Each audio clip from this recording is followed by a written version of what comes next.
अम्मा बाद तयम्मुम के मसाइल चल रहे थे।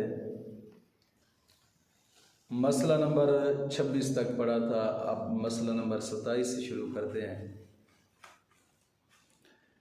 आज के सबक का पहला मसला यह है कि वली ने जिसको नमाज पढ़ाने की इजाज़त दी है, नमाज जनाजा पढ़ाने की इजाज़त दी है, यानी मैयत का वारिस था कि मैयत के वारिस ने जिसको नमाज जनाजा पढ़ाने की इजाज़त दी है उससे तयम्मुम जायज़ नहीं। वली को इस सूरत में अगर नमाज फौत हो जाने का खौफ हो तो वली के लिए भी तयम्मुम जायज़ है।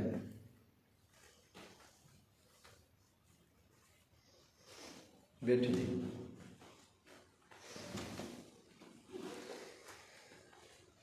और इसी तरह अगर पहले वली से कोई दूसरा जनाब आली वली उससे बढ़कर मौजूद है, दूसरा वली उससे बढ़कर मौजूद है तो उसके लिए तयम्मुम जायज़ है। और इसी जो मैंने पहले कहा है कि वली को इस सूरत में अगर नमाज फौत होने का खौफ हो तो तयम्मुम जायज़ है। खौफ का मतलब यह है कि जनाब आली कि उसकी चारों तकबीरें चले जाने का खौफ, चारों तकबीरें। अगर वो कहता है कि जनाब आली मैं वज़ू करूँगा तो एक तकबीर में भी मिल जाएगा, एक तकबीर भी मुझे मिल जाएगी, फिर भी उसके लिए तयम्मुम जायज़ नहीं है। एक तकबीर भी मिल गई तो फिर भी उसके लिए तयम्मुम जायज़ नहीं है। यहाँ पर एक मैं बात बताता चलूँ कि एक बंदे ने सवाल भी किया था कि भाई अगर नमाज जनाजा की तीसरी तकबीर में इंसान जाकर मिला है तो एक तकबीर कही और उसके बाद सलाम फेर दिए तो अब उसके लिए क्या हुक्म है, इसका जवाब भी देता चलूँ। उसके लिए हुक्म यह है कि जिस शख्स ने एक ही तकबीर इमाम के साथ पढ़ी है, जैसे ही इमाम सलाम फेरेगा, सलाम फेरने के बाद फौरन ही लगातार ये 3 तकबीरें कह ले, 3 तकबीरें कहने के बाद ये सलाम फेर दे। बात नहीं समझ आई जी। आगे मसला यह है कि एक जनाजा के लिए किसी ने तयम्मुम किया था, एक ही जनाजा के लिए तयम्मुम किया और नमाज पढ़ी, फिर दूसरा जनाजा आ गया। अगर दरमियान में इतना वक़्त मिला कि वज़ू करता तो कर लेता मगर किया नहीं है, वज़ू करता तो कर लेता मगर वज़ू किया नहीं है, अब वज़ू करे तो नमाज हो चुकेगी, तो इसके लिए भी अब दोबारा तयम्मुम करे, अब दोबारा तयम्मुम करे। अगर इतना वक्फा ना हो, इतना वक्फा नहीं है कि वज़ू कर सके तो पहला जो तयम्मुम इसने किया था वही पहला तयम्मुम ही काफ़ी है, उसी पहले तयम्मुम से ही नमाज पढ़ना है। आगे मसला यह है कि सलाम का जवाब देने के लिए तयम्मुम करना जायज़ है, अगरचे पानी पर कुदरत है। कभी कभार सवाल यह होता है ना कि भाई बंदा कोई माजूर ही नहीं है, जख्मी भी नहीं है हाथों से, ना ही मुंह उसका जख्मी है, बिल्कुल ठीक है, पानी भी जनाब साथ ही है, इतना दूर पानी भी नहीं है और पानी पर कुदरत भी रखता है, ताकत भी रखता है, पानी भी इसके पास मौजूद है, तयम्मुम फिर इसके लिए करना जायज़ है। वो कौन सी सूरत? उसका जवाब यही मिलता है भाई सलाम का जवाब देने के लिए, सलाम का जवाब देने के लिए तयम्मुम करना जायज़ है, अगरचे पानी पर कुदरत रखता हो। इसी तरह दरूद शरीफ पढ़ने के लिए तयम्मुम करना जायज़ है, अगरचे सामने पानी पड़ा हो, पानी पर कुदरत भी रखता हो। इसी तरह और वज़ाइफ है, उनको पढ़ने के लिए तयम्मुम करना जायज़ है, अगरचे पानी पर कुदरत रखता हो। इसी तरह सोने के लिए तयम्मुम जायज़ है, अगरचे पानी पर कुदरत रखता हो। या बेवुज़ू शख्स है, मस्जिद में जाना चाहता है तो इसको चाहिए कि पहले तयम्मुम कर ले, तयम्मुम करके ना मस्जिद में चला जाए, फिर भी इसके लिए तयम्मुम करना जायज़ है, अगरचे पानी पर कुदरत रखता हो। इसी तरह ज़बानी कुरान शरीफ पढ़ना चाहता है तो ज़बानी कुरान पढ़ने के लिए भी तयम्मुम करना जायज़ है, अगरचे पानी पर कुदरत रखता हो। ये वो चीज़ें हैं कि पानी के होते हुए भी, कुदरत रखते हुए भी, फिर भी तयम्मुम इसके लिए जायज़ है। आगे मसला यह है कि जिस पर नहाना फर्ज है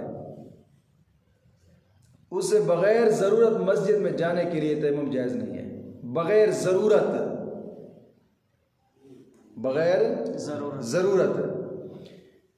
मस्जिद में जाने के लिए तयम्मुम जायज़ नहीं। हाँ, अगर मजबूरी है, मजबूरी यह है कि यार कुएं से पानी भरना होता है और डोल और रस्सी जो है वो मस्जिद में पड़ी है, बाहर नहीं पड़ी। क्योंकि पहले लोग हुआ करते थे, जब ये पानी इतना आम नहीं था, ट्यूबवेल हुआ करते थे, तो मस्जिदों के भी अलग एक कुआं होता था जिससे लोग वुज़ू करके नमाज पढ़ते थे। तो डोल और रस्सी मस्जिद में रख कर चले जाते थे, क्योंकि सादा लोग मुसलमान थे, ईमान के पुख्ता थे, उनको पता था मस्जिद से चोरी नहीं होती। जी, आज तो मस्जिद के पनके भी नहीं छोड़ते। मस्जिद के मैंने एक मस्जिद में देखा, मस्जिद के बल्ब को ताला लगा हुआ था, बाहर गेट के ऊपर लगा था, मस्जिद के बल्ब को ताला लगा हुआ था। यार कमाल, उन्होंने जंजीरें जकड़ कर जनाब जी उसको ताला लगाया है। अब ज़ाहिर बात है, इतना खौफ है तो वो उस वक्त अगर मजबूरी हो कि डोल रस्सी मस्जिद में पड़ी है, कोई ऐसा और आदमी भी नहीं है कि जो उसे ला कर दे दे, और इसको जनाब अली गुस्ल भी इस पर फर्ज है। अब ये तयम्मुम करके चला जाए मस्जिद के अंदर, लेकिन जल्द अज जल्द डोल रस्सी उठाकर फौरन बाहर आ जाए, खड़ा ना रहे मस्जिद के अंदर। लेकिन जा सकता है, जा इस सूरत में सकता है। आगे मसला यह है कि मस्जिद में सोया था, मस्जिद में सोया था, जैसे एहतिकाफ वाले सो जाते हैं और नहाने की ज़रूरत हो गई है, जैसे ही आँख खुली तो जहाँ सोया था वहाँ फौरन ही तयम्मुम कर ले, मस्जिद के अंदर ही तयम्मुम कर ले। एहतिकाफ वाले लोग अक्सर तौर पे मस्जिद में सोए होते हैं, मस्जिद में एहतलाम हो जाता है, फिर क्या करें? तो मस्जिद में फौरन जहाँ बैठे वहीं पर ही तयम्मुम करके बाहर आ जाए।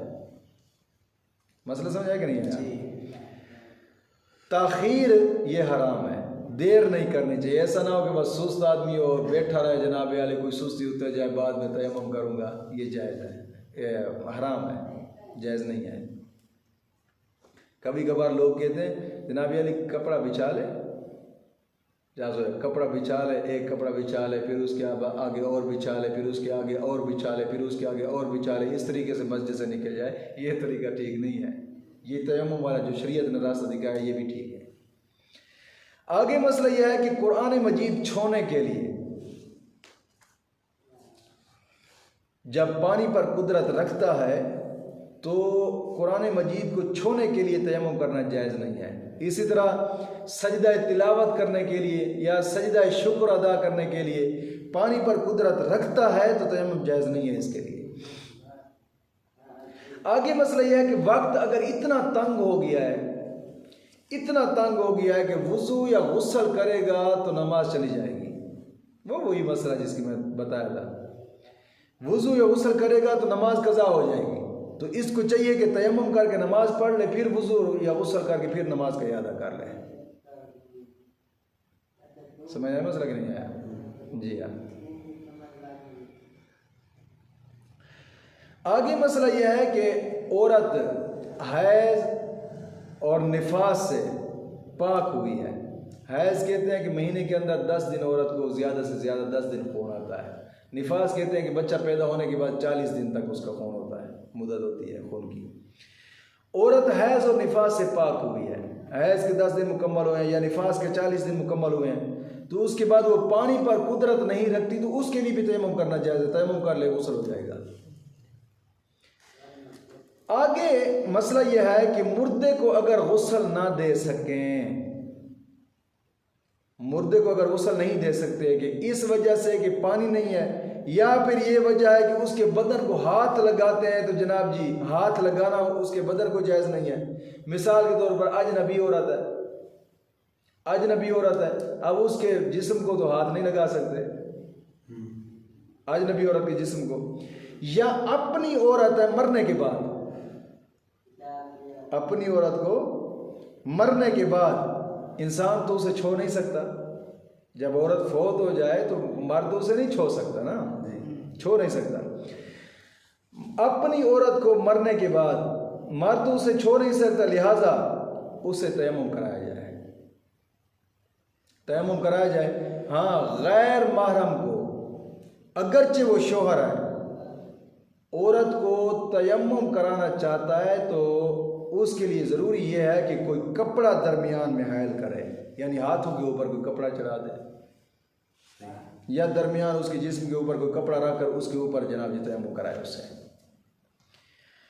आगे मसला यह है कि 4 आदमी एक जगह मौजूद हैं, जुम्बी भी वहाँ मौजूद है, हैज़ा औरत भी वहाँ मौजूद है, मैयत भी वहाँ मौजूद है और बेवुज़ू शख्स भी वहाँ मौजूद है। 4 शख्स मौजूद हैं और किसी के पास इतना पानी नहीं है कि जो गुस्ल के लिए काफ़ी हो। किसी शख्स ने आकर उनको पानी दिया है, जनाब जी ये पानी लें, तुम में से जो चाहे खर्च कर ले, जो चाहे खर्च कर ले। तो बेहतर यह है कि जो जुम्बी आदमी है उस पानी से वो नहा ले, मैयत को भी तयम्मुम कराया जाए और हैज़ा औरत भी तयम्मुम करे और बेवुज़ू शख्स जो है वो भी तयम्मुम करे। अगर किसी ने पानी दिया है कि जनाब अली ये पानी है और ये सब के लिए थोड़ा थोड़ा है, अब जब पानी तकसीम किया गया तो किसी के पास भी जनाब ये पानी पूरा नहीं होता, ना ही वुज़ू के काबिल होता है और ना जब वुज़ू के काबिल है तो फिर गुस्ल के काबिल कैसे आएगा। पानी थोड़ा है कि उनके काम नहीं आ सकता। तो फिर ये है कि सारे को चाहिए कि वो अपना अपना हिस्सा दे दें, उस पानी से मुर्दे को गुस्ल कराया जाए और बकाया जितने बंदे हैं सब तयम्मुम कराएं। मसला समझ आ कि नहीं आया? आगे मसला यह है कि 2 शख्स हैं, बाप और बेटा, बाप और बेटा 2 शख्स हैं, ये जा रहे हैं रास्ते में, किसी ने इनको पानी दिया है, जनाब अली ये पानी है और वो पानी इतना है कि उनमें से एक का वुज़ू हो सकता है दूसरे का नहीं हो सकता। तो अब ये चाहिए कि उस पानी से बाप वुज़ू करेगा, बेटा तयम्मुम करे। शरीयत जो कि बाप को तरजीह देती है। और आगे मसला यह है कि अगर कोई ऐसी जगह है ना वहाँ पानी मिलता है और ना ही वहाँ कोई पाक मट्टी है कि जिसे तयम्मुम कर सके, पानी भी नहीं है, पाक मट्टी भी नहीं है, तो अब उसको चाहिए कि जनाब जी वो नमाज की सी सूरत बना ले, नमाज की सी सूरत, यानी तमाम हरकत जो नमाज में बजाए लाते उसी तरह बग़ैर नीयत के उसी तरह नमाज पढ़ ले, बग़ैर नीयत के हरकत वही नमाज वाले बजा लाए। आगे मसला यह है कि कोई ऐसा है कि जनाब जी वुज़ू करता है तो पेशाब के कतरे टिपकते हैं, वुज़ू करता है तो पेशाब के कतरे टिपकते हैं, वुज़ू नहीं करता तो पेशाब के कतरे नहीं टिपकते। तो ऐसे शख्स को चाहिए कि तयम्मुम करे, क्योंकि तयम्मुम करता है तो पेशाब के कतरे नहीं टिपकते, तो ये तयम्मुम कर ले, वुज़ू ना करे। आगे मसला यह है कि इतना पानी मिला है जिससे वुज़ू हो सकता है और उसे नहाने की ज़रूरत है। वुज़ू हो सकता है लेकिन इस शख्स को नहाने की ज़रूरत है, पानी इतना थोड़ा है, तो इसको चाहिए कि उस पानी से पहले वुज़ू कर ले, वुज़ू करने के बाद फिर तयम्मुम कर ले गुस्ल के लिए। जी, अब अहम मसला और इस सबक का जो आखिरी मसला है वो ये है कि वुज़ू और गुस्ल दोनों के लिए तयम्मुम एक ही तरह का है। ये नहीं है कि गुस्ल के लिए जनाब जी वो पूरे जिस्म पर हाथ फेरता रहे, वुज़ू के लिए सिर्फ मुंह और हाथों पर हाथ फेरे ना। अगर वुज़ू के लिए तयम्मुम करना चाहता है फिर भी पाक मट्टी के ऊपर हाथ मार कर, अगर मट्टी लगी है तो हाथों को झाड़ ले, मुंह के ऊपर फेर ले और कोहनी के ऊपर फेर ले। इसको गुस्ल की ज़रूरत थी तब भी गुस्ल हो गया है, अगर वुज़ू की ज़रूरत थी तब भी इसी तरह ही करेगा तो जनाब अली वुज़ू भी हो जाएगा और गुस्ल का तयम्मुम भी इसी तरह ही है। कल से इंशाअल्लाह तयम्मुम का तरीका और तयम्मुम में जो फ़र्ज़ हैं वो पढ़ेंगे इंशाअल्लाह।